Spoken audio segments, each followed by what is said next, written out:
اعوذ باللہ من الشیطان الرجیم بسم اللہ الرحمن الرحیم یسبح للہ ما فی السماوات وما فی الارض لہ الملک ولہ الحمد وہو علی کل شیء قدیر۔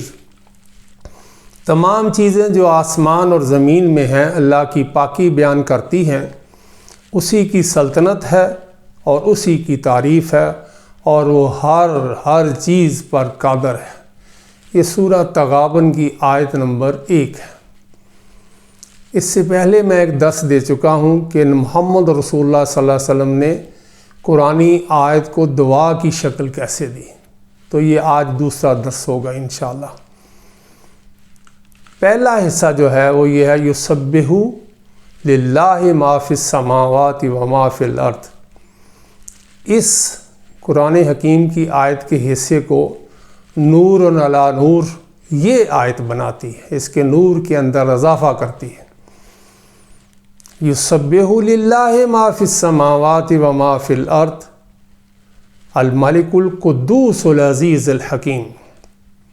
ساری چیزیں جو آسمان اور زمین میں ہیں اللہ تعالیٰ کی پاکی بیان کرتی ہیں، جو بادشاہ نہایت والا ہے، غالب اور باحکمت ہے۔ یہ سورہ جمعہ کی آیت نمبر 1 ہے۔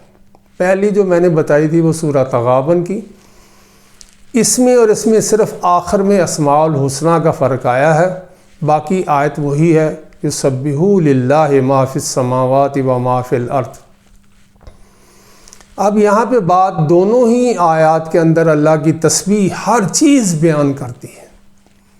اس سے ثابت ہوا حجر ہو یا انسان ہو، کوئی چیز ہو، چرند ہو پرند ہو، پوری مخلوق جو ہے وہ اللہ کی تسبیح بیان کرتی ہے۔ اچھا، اس کو نور علی نور، اس حقیقت کو یہ آیت بناتی ہے۔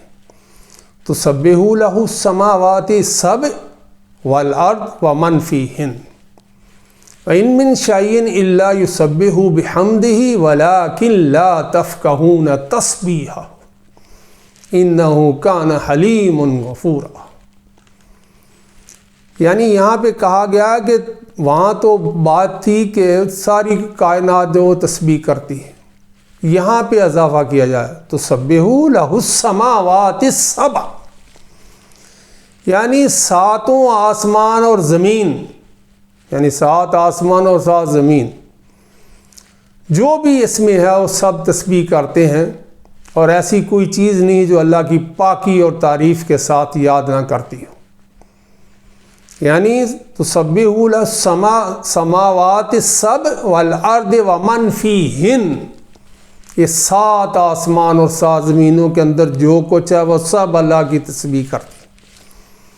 وَإِن مِّن شَيْءٍ إِلَّا يُسَبِّحُ بِحَمْدِهِ وَلَٰكِن لَّا تَفْقَهُونَ تَسْبِيحَهُ۔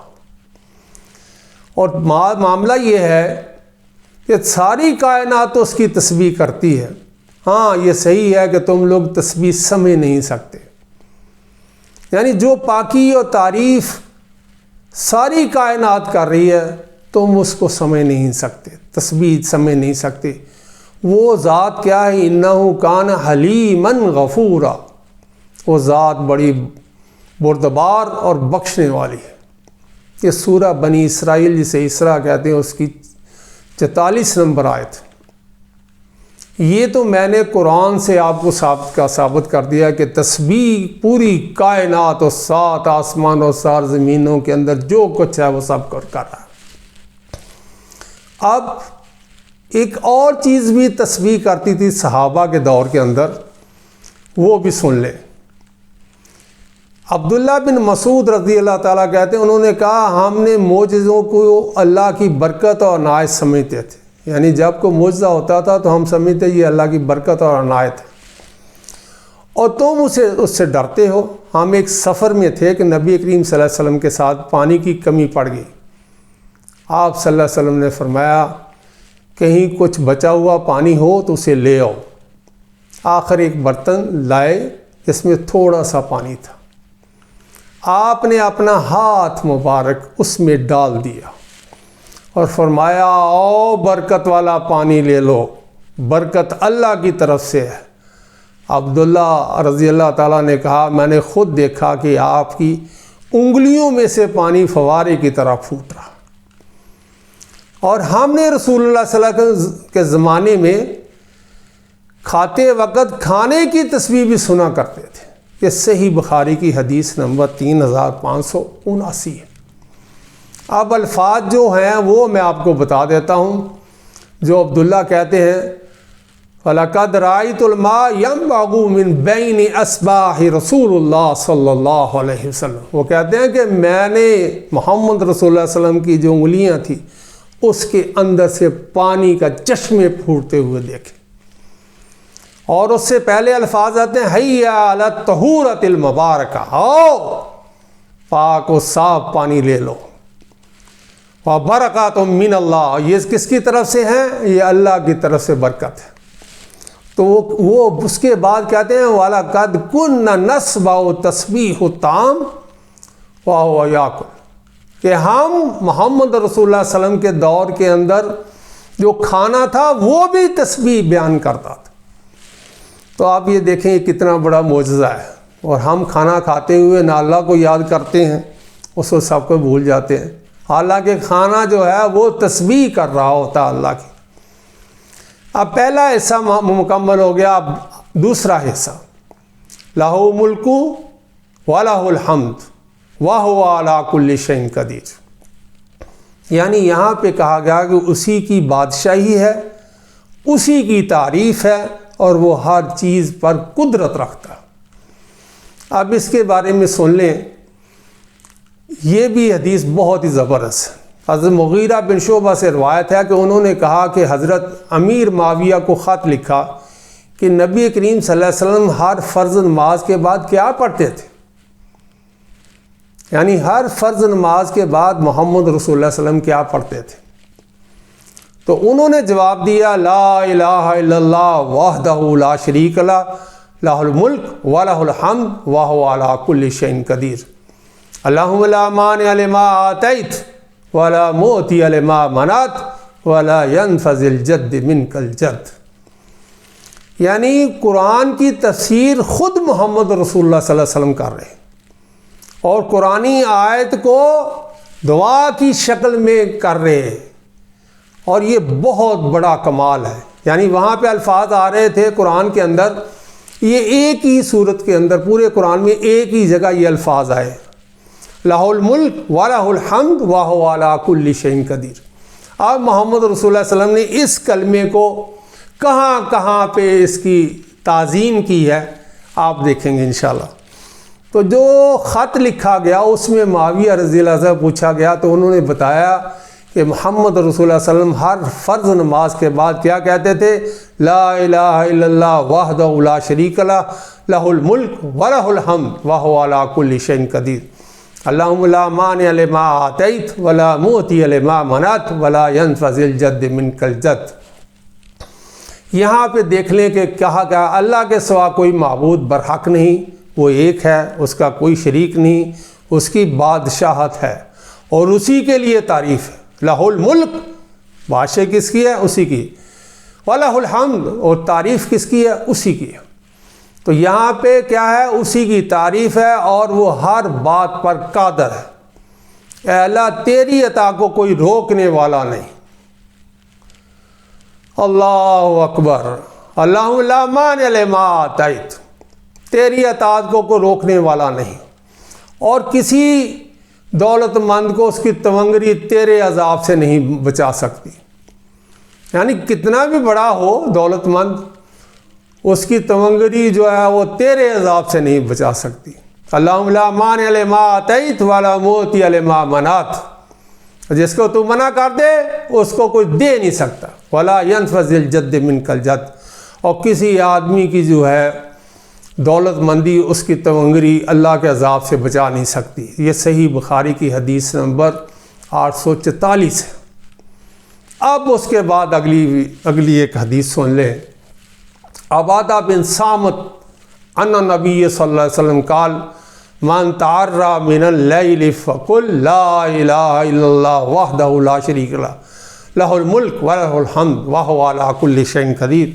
الحمدللہ، یہ کہنے کے بعد وہ کہے الحمدللہ و سبحان اللہ ولا الہ الا اللہ واللہ اکبر ولا حول ولا قوت الا باللہ۔ یہاں پہ دیکھیں عبادہ بن صامت سے روایت ہے کہ نبی کریم صلی اللہ علیہ وسلم بیان کرتے ہیں کہ آپ نے فرمایا جو شخص رات کو اٹھے اور کہے اللہ کے سوا کوئی معبود نہیں، وہ اکیلا ہے، اس کا کوئی شریک نہیں، بادشاہی اسی کی ہے اور تمام تعریفیں اسی کی ہیں، وہ ہر چیز پر قادر ہے، تعریف اللہ ہی کے لیے ہے کہ اللہ کی پاکی بیان کرتی ہے ساری کائنات اور اللہ کے سوا کوئی معبود نہیں، اور اللہ وہ سب سے بڑا ہے، نیکی کرنے اور برائی سے بچانے کی طاقت اللہ کی توفیق سے ہے، لا حول ولا قوت الا باللہ، یہ اللہ کی توفیق سے ہوتی ہے۔ اور پھر یہ دعا کرے، پھر آخر میں کیا کرے، یہ دعا پڑھنے کے بعد کرے اللہم اغفر لی، اللہ مجھے معاف کر دے، ہاں جی، اور اس کے بعد کیا ہے، اگر وہ دعا کرے تو اس کی دعا قبول ہوگی، اور اگر وہ وضو کر کے نماز پڑھے تو وہ بھی مقبول ہوگی۔ یہ صحیح بخاری کی حدیث 1154 ہے۔ اب یہ حدیث تو بہت ہی زبردست ہے۔ نبی کریم صلی اللہ علیہ وسلم جو ہیں ان کا معمول کیا تھا، اللہ کے بندو ہمیں سنت کی طرف جانا ہے۔ آپ صلی اللہ علیہ وسلم حضرت ابی ہریرہ رضی اللہ عنہ ان رسول اللہ صلی اللہ علیہ وسلم قال من قال لا الہ الا اللہ وحدہ لا شریک لہ لہ الملک ولہ الحمد وہو علی کل شیء قدیر فی یوم 100 مرہ کانت لہ عدل 10 رقاب وکتب لہ 100 حسنات ومحی عنہ 100 سیئات وکانت لہ حرز من الشیطان یومہ ذالک حتی یمسی ولم یأتی احد بافضل مما جاء بہ الا احد عمل کثیر من ذالک۔ حضرت ابو ہریرہ رضی اللہ عنہ سے روایت ہے کہ رسول اللہ صلی اللہ علیہ وسلم نے فرمایا جو شخص دن میں یہ دعا 100 مرتبہ پڑھ لے، دعا کیا ہے، لا الہ الا اللہ وحدہ لا شریک لہ لہ الملک ولہ الحمد وہو علی کل شیء قدیر، یہ دن میں پورے دن میں 100 دفعہ پڑھ لے تو اس کو کیا اجر ملے گا۔ یہ دعا پڑھنے کے بعد دعا کا ترجمہ سننے، اللہ کے سوا کوئی معبود نہیں، برحق نہیں، وہ واحد لا شریک ہے، بادشاہی اسی کی ہے، ہر قسم کی تعریف بھی اسی کے لائق ہے اور وہ ہر چیز پر قدرت رکھنے والا ہے۔ اس کو اب اجر کتنا ملے گا؟ 100 دفعہ پڑھے گا تو یہاں پہ الفاظ ہیں کہ جب وہ 100 دفعہ کانت لہ عدل 10 رقاب، اسے 10 غلاموں کو آزاد کرنے کا ثواب ملے گا۔ پہلی چیز جو بتائے گی 100 دفعہ پڑھنے کا اجر کیا ہوگا، پہلے ہی جو چیز اسے 10 غلام آزاد کرانے میں جتنا ثواب ہو اتنا ان کو ثواب ملے گا۔ اس کے بعد کیا ہے، وَكُتِبَ لَهُ 100 حسنہ، اس کے لیے 100 نیکیاں اس کے نامہ اعمال میں لکھی جائیں گی۔ 100 دفعہ پڑھا ہے تو 100 نیکیاں لکھی جائیں گی۔ پھر یہاں تک نہیں، وَكُتِبَ لَهُ 100 حسنہ وَمُحْيَا وَمُحِيطُ عَنْهُ 100 سیئہ، تو 100 برائیاں اس کی جو ہے وہ مٹا دی جائیں گی۔ اللہ کتنا کریم ہے، کتنا غفور ہے، کتنا رحیم ہے، اس کا اندازہ چلے۔ وَكَانَتْ لَهُ حِرْزٌ مِّنَ الشَّيْطَانِ يَوْمَئِذٍ، تو اس دن وہ اللہ کا بندہ جو ہے اگر وہ یہ پڑھ لے گا تو اس کی برائیاں 100 مٹا دی جائیں گی، 100 نیکیاں لکھ دی جائیں گی، اور اس کے دن شام تک وہ شیطان سے محفوظ رہے گا، اور کوئی شخص اس سے بہتر عمل نہیں لے کر آئے گا، البتہ وہ شخص جو اس سے زیادہ عمل کرے، یعنی 100 سے زیادہ مرتبہ پڑھے تو زیادہ اجر ہے، زیادہ نیکیاں ملیں گی، زیادہ برائیاں مٹیں گی، یعنی اتنے غلاموں کو آزاد کرنے کا ثواب ملے گا، شیطان سے سارا دن آدمی محفوظ رہے گا۔